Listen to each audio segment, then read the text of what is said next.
ಸ್ನೇಹಿತರೇ ನಮಸ್ಕಾರ. ನಾನು ರವೀಂದ್ರ ಜೋಶಿ. ಬೇರೆ ಎಲ್ಲರ ಮೇಲೂ ಕ್ರಮ ಕೈಗೊಳ್ಳಲಾಗತ್ತೆ, ಆದರೆ ಸೋನಿಯಾ ಗಾಂಧಿ ರಾಹುಲ್ ಗಾಂಧಿ ಮೇಲೆ ಯಾವುದೇ ರೀತಿಯ ಕ್ರಮವನ್ನು ಸರ್ಕಾರ ಕೈಗೊಳ್ಳೋದಿಲ್ಲ. ಒಂದೋ ಅವರ ಬಗ್ಗೆ ಈ ದೇಶದ ತನಿಖಾ ಸಂಸ್ಥೆಗಳಿಗೆ ಭಯ ಇದೆ, ಇಲ್ಲ ಅಂತಂದರೆ ಇದರ ಕುರಿತಾಗಿ ಏಕಪಕ್ಷೀಯವಾದಂಥ ಧೋರಣೆಯನ್ನು ಸರ್ಕಾರ ಹೊಂದಿದೆ ಅಂತ ಯಾವಾಗಲೂ ಆರೋಪ ಇತ್ತು. ಏಕೆಂದರೆ ರಾಹುಲ್ ಗಾಂಧಿ ಮೇಲೆ ಇಲ್ಲಿವರೆಗೂ 19 ಮಾನನಷ್ಟ ಮೊಕದ್ದಮೆಗಳಿದ್ದಾವೆ. ಹಲವು ಪ್ರಕರಣಗಳಲ್ಲಿ ಅವರು ಕ್ಷಮೆಯನ್ನು ಕೇಳಿದ್ದಾರೆ, ಹಲವು ಪ್ರಕರಣಗಳಲ್ಲಿ ಇನ್ನೂ ಹಾಜರಾಗಿಲ್ಲ, ಒಂದಷ್ಟರಲ್ಲಿ ಜಾಮೀನನ್ನು ಪಡೆದಿದ್ದಾರೆ. ಆದರೆ ಬಹಳ ಮುಖ್ಯವಾದಂಥ ಪ್ರಕರಣ ಯಾವುದು ಅಂದರೆ 2 ಪ್ರಕರಣಗಳು. ಒಂದು ರಾಹುಲ್ ಗಾಂಧಿಗೆ ಸಂಬಂಧಪಟ್ಟಂಥ ಪೌರತ್ವದ ಪ್ರಕರಣ. ಈತ ಬ್ರಿಟಿಷ್ ಪ್ರಜೆಯೋ ಅಥವಾ ಭಾರತೀಯ ಪ್ರಜೆಯೋ ಅನ್ನೋದು ಈಗ ರುಜುವಾತಾಗಬೇಕಾದಂಥ ವಿಚಾರ. ಬ್ಯಾಕಾಪ್ಸ್ ಲಿಮಿಟೆಡ್ ಅನ್ನುವಂಥ ಒಂದು ಕಂಪನಿಯನ್ನು ಯುನೈಟೆಡ್ ಕಿಂಗ್ಡಮ್ನಲ್ಲಿ ಪ್ರಾರಂಭ ಮಾಡಿ ಲಂಡನ್ನಲ್ಲಿ, ಅದಾದ ಮೇಲೆ ಅದರ ಬ್ಯಾಲೆನ್ಸ್ ಶೀಟ್ಗಳನ್ನೆಲ್ಲ ಸರ್ಕಾರಕ್ಕೆ ದಾಖಲೆ ಸಲ್ಲಿಸಿ ಅದರಲ್ಲಿ ಬ್ರಿಟಿಷ್ ಪ್ರಜೆ ಅಂತ ಇವರು ತಮ್ಮನ್ನು ತಾವು ಗುರುತಿಸಿಕೊಂಡದ್ರ ಬಗ್ಗೆ ಎಲ್ಲ ಕಡೆ ದಾಖಲಾತಿಗಳು ಬಂದಿದ್ದಾವೆ. ಇದರ ಕುರಿತು 2 ಕೋರ್ಟ್ಗಳಲ್ಲಿ ಈಗ ವಿಚಾರಣೆ ನಡೀತಾ ಇದೆ. ಒಂದು ದಿಲ್ಲಿ ಹೈಕೋರ್ಟ್ನಲ್ಲಿ, ಇನ್ನೊಂದು ಅಲಹಾಬಾದ್ ಹೈಕೋರ್ಟಿನ ಲಖನೌ ಪೀಠದಲ್ಲಿ ಒಂದು ಪ್ರಕರಣ ನಡೀತಾ ಇದೆ. ಈಗ ಒಂದು ಪ್ರಕರಣದಲ್ಲಿ ಇವರು ಉತ್ತರವನ್ನು ಕೊಡಬೇಕಾಗಿದೆ. ಈಗಾಗಲೇ ಕೇಂದ್ರ ಗೃಹ ಸಚಿವಾಲಯ ನೋಟಿಸನ್ನು ಜಾರಿ ಮಾಡಿದೆ. 4 ವಾರಗಳ ಒಳಗಡೆ ರಾಹುಲ್ ಗಾಂಧಿಯವರು ಈಗ ಇರುವಂಥ ದಾಖಲಾತಿಗಳ ಪ್ರಕಾರ ಈತ ಬ್ರಿಟಿಷ್ ಪ್ರಜೆಯೋ ಅಥವಾ ಭಾರತೀಯ ಪ್ರಜೆಯೋ ಅನ್ನೋದನ್ನು ಅಫಿಡವಿಟ್ ಸಲ್ಲಿಸುವ ಮೂಲಕ ಹೇಳಬೇಕಾಗಿದೆ. ಇದು ಇತ್ತೀಚೆಗೆ ನಡೆದಂಥ ಬೆಳವಣಿಗೆ. ಅದು ಯಾಕೋ ಅದರ ಬಗ್ಗೆ ಹೆಚ್ಚು ಎಲ್ಲಿಯೂ ಪ್ರಚಾರ ಆಗಲಿಲ್ಲ ಈ ಸಲ. ಏಕೆ ನಿರಂತರವಾಗಿ ಇದೇ ಪ್ರಕರಣ ನಡೀತಾ ಇರೋದರಿಂದ ಯಾವುದೂ ಅದರ ಬಗ್ಗೆ ವಿಶೇಷವಾದಂಥ ಆಸ್ಥೆಯನ್ನು ವಹಿಸಿ ಇದರ ಬಗ್ಗೆ ವರದಿಯನ್ನು ಮಾಡಿಲ್ಲ. ನಮ್ಮ ಸಾಮಾಜಿಕ ಪರಿವಾರದ ಬಂಧುಗಳಿಗೆ ವಿಷಯ ಗೊತ್ತಿರಲಿ ಅಂತ ಈ ವಿಷಯವನ್ನು ತಮಗೆ ಹೇಳಿದೆ. 2ನೇದು ಶನಿವಾರ ಮೊನ್ನೆ ನಡೆದಂಥ ಒಂದು ಬೆಳವಣಿಗೆಯನ್ನು ತಮಗೆ ಹೇಳಲೇಬೇಕು. ಈ ಪ್ರಕರಣದಲ್ಲಿ ಸರ್ಕಾರ ಸಂಪೂರ್ಣವಾಗಿ ಕೈ ಚೆಲ್ಲಿಬಿಟ್ಟಿದೆ ಅಂತ ತೀರ್ಮಾನ ಆಗಿ ಹೋಗಿತ್ತು. ನ್ಯಾಷನಲ್ ಹೆರಾಲ್ಡ್ ಪ್ರಕರಣ. ಇದಕ್ಕಿಂತ ದೊಡ್ಡ ಪ್ರಕರಣ ಯಾವುದು ಇರಲಿಕ್ಕೆ ಸಾಧ್ಯವೇ ಇಲ್ಲ. 2,000 ಕೋಟಿ ರೂಪಾಯಿಗಳ ಭಾಳ ದೊಡ್ಡದಾದಂಥ ಹಗರಣ ಇದು. ಅದು ಯಾರ್ದು?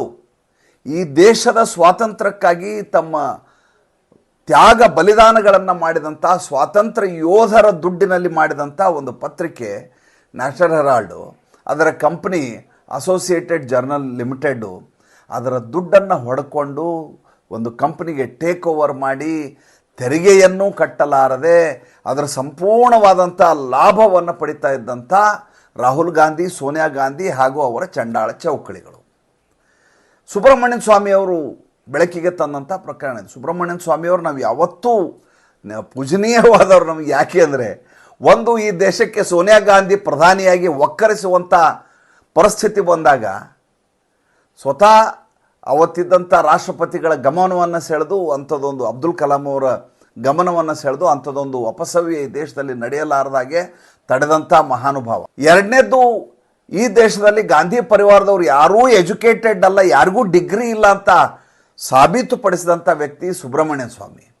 3ನೇದಾಗಿ ಇವರು ತೆರಿಗೆ ವಂಚನೆ ಮಾಡಿ ಸಾವಿರಾರು ಕೋಟಿ ರೂಪಾಯಿಗಳ ಆಸ್ತಿ ಮಾಡಿದ್ದಕ್ಕೆ ಬೆಳಕನ್ನು ಚೆಲ್ಲು ಜೈಲಿಗೆ ಹೋಗ್ಲಿಕ್ಕೆ ಕಾರಣೀಭೂತ ಆದಂಥ ವ್ಯಕ್ತಿಗಳು ಸುಬ್ರಹ್ಮಣ್ಯನ್ ಸ್ವಾಮಿನೇ. ಜೈಲಿಗೆ ಹೋಗಬೇಕಾಗಿತ್ತು, ಆದರೆ ಜಾಮೀನಿನಲ್ಲಿದ್ದಾರೆ.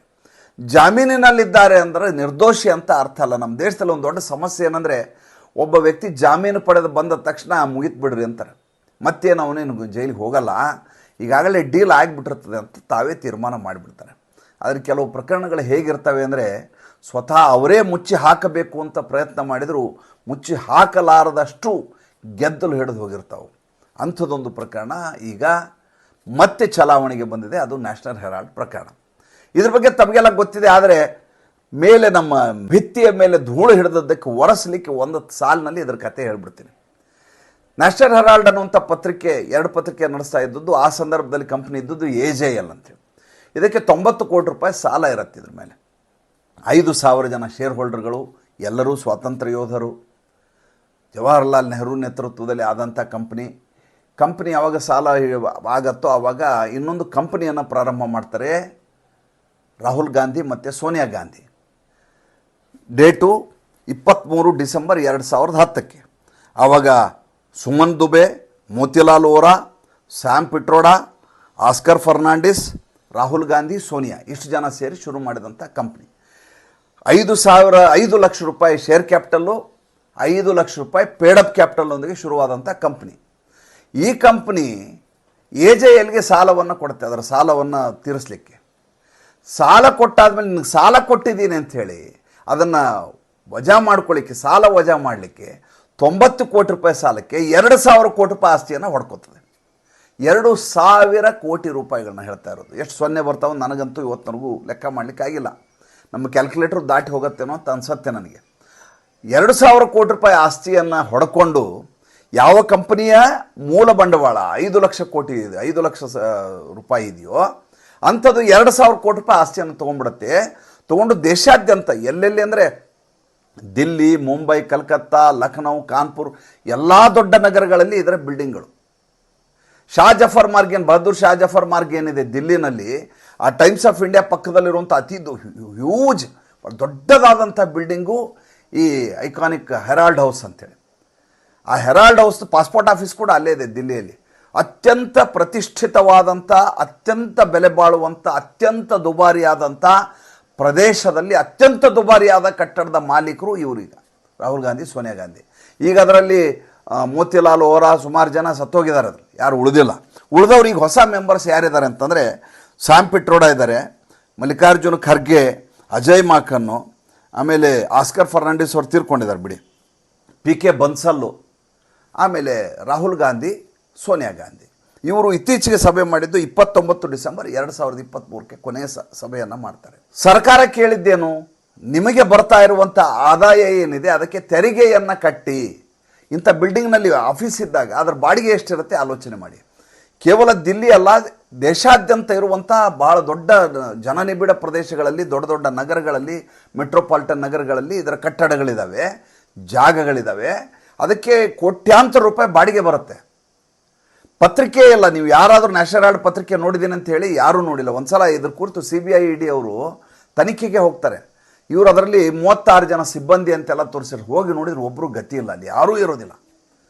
ಸುಳ್ಳು ತೋರಿಸಿ, ಪತ್ರಿಕೆ ಇದೆ, ಒಂದು ಕಚೇರಿ ಇದೆ, ಮುದ್ರಣಾಲಯ ಇದೆ, ಅದಕ್ಕೆ ಸಿಬ್ಬಂದಿ ವರ್ಗದವರು ಇದ್ದಾರೆ ಅಂತ ತೋರಿಸಿ, ಅವ್ರ ಹೆಸರಿಗೆ ಸಂಬಳಗಳನ್ನು ತೋರಿಸಿ ಎಲ್ಲ ರೀತಿಯಾದಂಥ ಅವ್ಯವಹಾರವನ್ನು ಇವರು ಮಾಡಿರ್ತಾರೆ.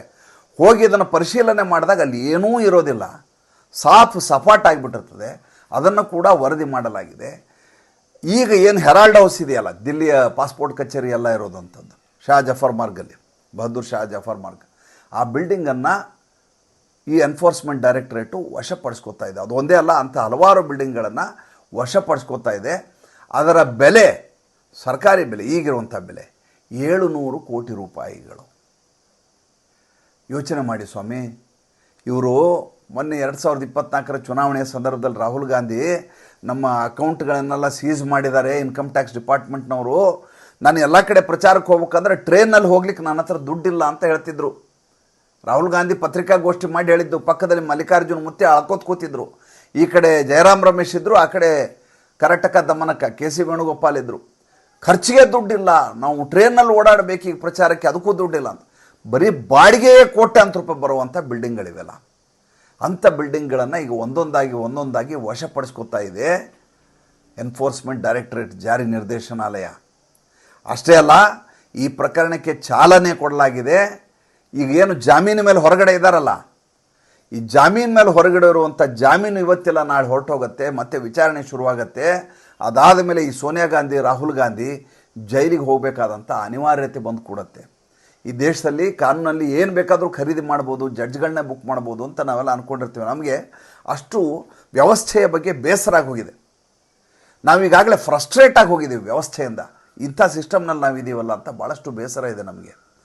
ಆದರೆ ವಿಜಯ್ ಮಲ್ಯಾಗೆ ಇವತ್ತಿನವರೆಗೂ ಭಾರತದಲ್ಲಿ ಬಂದು ವಾಸ ಮಾಡಲಿಕ್ಕೆ ಸಾಧ್ಯ ಆಗಿಲ್ಲ. ಆ ರೀತಿ ನಮ್ಮ income tax department, enforcement directorate, CBIನವರು ಆ ರೀತಿಯಾದಂಥ ಉರುಳನ್ನು ಅವ್ರ ಮೇಲೆ ಹಾಕಿದ್ದಾರೆ.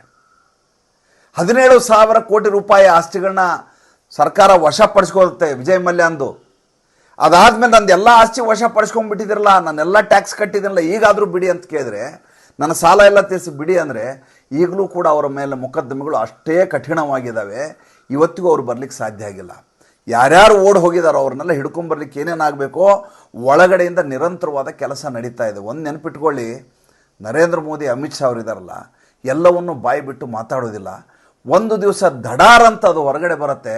ಹೊರಗಡೆ ಬಂದ ಸಂದರ್ಭದಲ್ಲಿ ನಮಗೆಲ್ಲ ಇದ್ದಕ್ಕಿದ್ದ ಹಾಗೆ ಅಚ್ಚರಿಯಾಗಿಬಿಡುತ್ತೆ, ಹೌದಾ ಹಿಂಗಾಗಿ ಹೋಯ್ತಾ ಅಂತ. ಈಗ ರಾಣಾ ಬಂದಿರುವ ಒಂದೇ ಒಂದು ಪ್ರಕರಣವನ್ನು ನೋಡಿ, 2008ರಲ್ಲಿ ಆದಂಥ ಪ್ರಕರಣ, 2014ಕ್ಕೆ ಅಧಿಕಾರಕ್ಕೆ ಬಂದಿದ್ದಾರೆ ನರೇಂದ್ರ ಮೋದಿ. ಅದಾಗಿ 11 ವರ್ಷಗಳ ನಂತರ ವಿಧಿವತ್ತಾಗಿ ತಂದು ಹಾಕಲಾಗಿದೆ. ಆತ ಬಾಯಿ ಬಿಟ್ಟಿರುವಂಥ ಒಂದೊಂದು ವಿಷಯಗಳನ್ನು ಹೇಳ್ತಾ ಹೋದರೆ ಅದರ ಕಂತಿನ ರೋಚಕತೆಯೇ ಬೇರೆ. ಅದ್ರ ಬಗ್ಗೆ ಮತ್ತೆ ಮುಂದಿನ ಸಂಚಿಕೆಯಲ್ಲಿ ಮಾತಾಡ್ತೀನಿ. ಸಂಚಿಕೆ ಇಷ್ಟ ಆಗಿದ್ದರೆ ಲೈಕ್ ಮಾಡಿ, ಫಾಲೋ ಮಾಡಿ, ಶೇರ್ ಮಾಡಿ. ದಯವಿಟ್ಟು ನಮ್ಮ ಮುಕ್ತ ಪತ್ರಿಕೋದ್ಯಮಕ್ಕೆ ಆರ್ಥಿಕವಾಗಿ ಬೆಂಗಾವಲಾಗಿ ನಮಸ್ಕಾರ.